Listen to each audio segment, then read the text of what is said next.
In February 2026, there was a 4-day span where Druids printed cash. I'm talking millions of dollars before round 40, or finishing a boss event with every paragon in the game. Why this glitch happened and how people used it showed to be one of the most broken glitches in BTD6 history. Before we get into it, we must cover the Mount Rushmore of Bloons exploits, the earliest one being infinite length rounds. If you managed to make a stable regrow farm, you could use money making abilities forever, like the Jungle's Bounty or Monkeynomics. There were some hurdles you had to jump through, like selling and replacing them after a few uses, but it was a pretty easy way to get infinite money. It just took forever. This was never really a problem until boss events came out in 2021, and you could use this to get a VTSG for the tier 1 fight, which was especially impressive considering how bad we were at farming back then.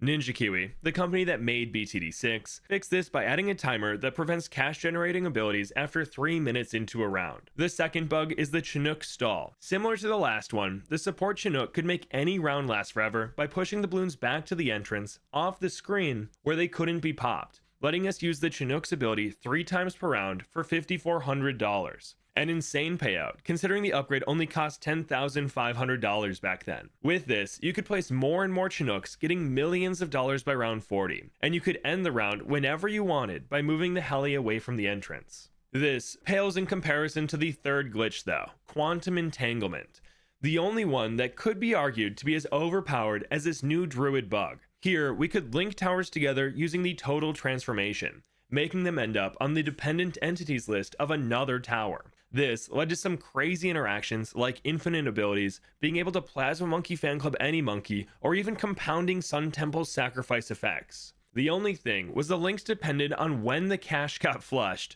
which could be pretty inconsistent, especially in a real game. In sandbox mode, you could link towers pretty easily, and you had infinite attempts to do so.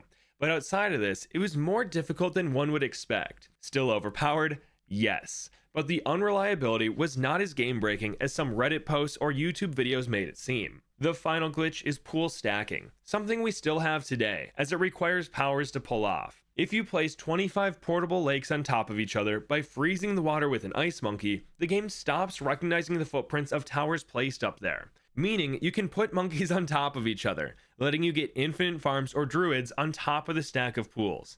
And let me tell you, that scales very fast, as the Druid's ability makes more money the more farms are in its radius. And defending isn't a problem, as you can have hundreds of Druids up there. This still works today, as any competitive mode disables powers, so this is more for fun than anything else. But that brings us to February 2026, where we had one innocent balance change. In version 53.0, Ninja Kiwi reworked the Jungle's Bounty from having an ability that generated lives and cash to doing that passively at the end of every round. They argued that if an ability is best used the moment it comes off cooldown, it shouldn't be an ability. They should be held for important moments like a big balloon rush.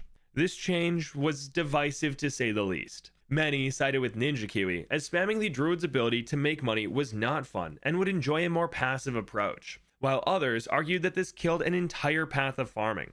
You see, Druids could make insane amounts of money if used correctly, thanks to them taking up much less space than a banana farm, and you could use their ability more than once around. But it only took a couple hours for the glitch to overshadow the argument. Players were testing how much money Druids make now when they stumbled across the Hbomb interaction. He increases the income of Druids by 50%, which led to some interesting numbers now that Druids make more money with each banana farm tier in their range. I was making a spreadsheet to see what the best bang for your buck would be with this new mechanic when the numbers stopped lining up. 1 minute, the Jungle's Bounty was making $315 at the end of a round, and the next he was at $382. The only change? I sold and replaced Hbomb. What if we did it again? $634. A third time, $1,201. Then $2,476, $5,346, and finally a clean 10 grand after getting Hbomb to level 5 a 7th time. Unfortunately, it didn't keep going. There seemed to be a hard limit of making 10 grand per round. Naturally, I pushed this a little further, and after 22 Hbombs, the Druids started making negative $2 billion per round. This wouldn't bankrupt you, but it did stop the Druid from giving you any extra money, and couldn't be fixed without restarting the game, so there's no need to replace Hbomb after your Druid hits 10k. But that's a very good return for a monkey that only costs $6,950 and doesn't take up much room.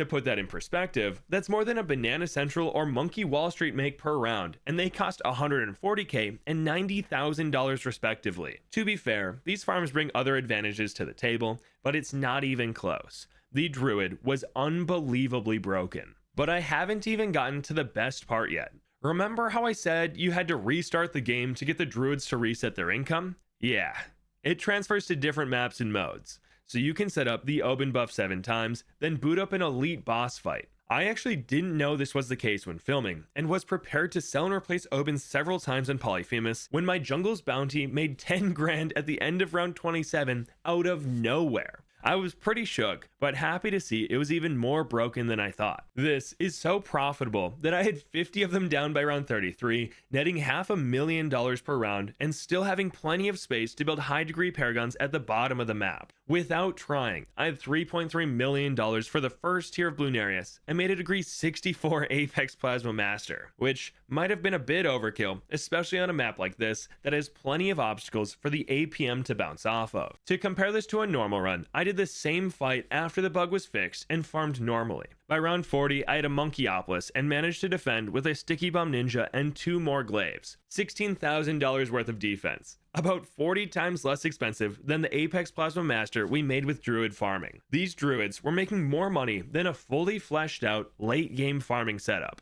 I was tempted to fill out the rest of the land with Druids, but we were already making more money than I knew what to do with. For the second tier, I picked up a degree 61 Glaive Dominus for fun and had $11 million left for future Paragons. Whereas in the normal run, I made a Madden Glaive Lord to defend, and that used all of our money. I did have the farming baseline to make our first Paragon on round 80, which was a degree 50 APM. A pretty normal timing for a Paragon, but our bugged run looked like a different game. Like sandbox mode. By round 81, we had 4 Paragons all over degree 60. We're farming pops on boats, aces, and spike factories and had $16 million saved up. I turned auto start on and casually built a Paragon every few rounds, getting all 12 of them and the VTSG before the final fight, and had $15 million left over. Whereas in the normal run, I made 4 Paragons total, using almost all of my money. In the bugged run, I had more money left over than all the cash I made in the normal one, and I had 8 more Paragons, most of which were the expensive ones.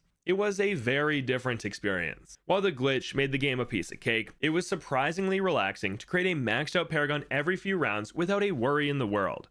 I mean, at one point, I even had $28 million in the bank. But this is clearly not what Ninja Kiwi intended when changing the Druid, and something had to be done. The word had gotten out. There were several Reddit posts, it was in every Discord server, and plenty of YouTubers made videos on it. Right away, Ninja Kiwi banned the Druid from the boss event that week. For a few days, the Druid was a forbidden tower. That's how you know it was truly broken, and the hotfix only took a few days to push out. The Druid gold rush is over, but for 4 days, it was one of, if not the most broken glitch of all time.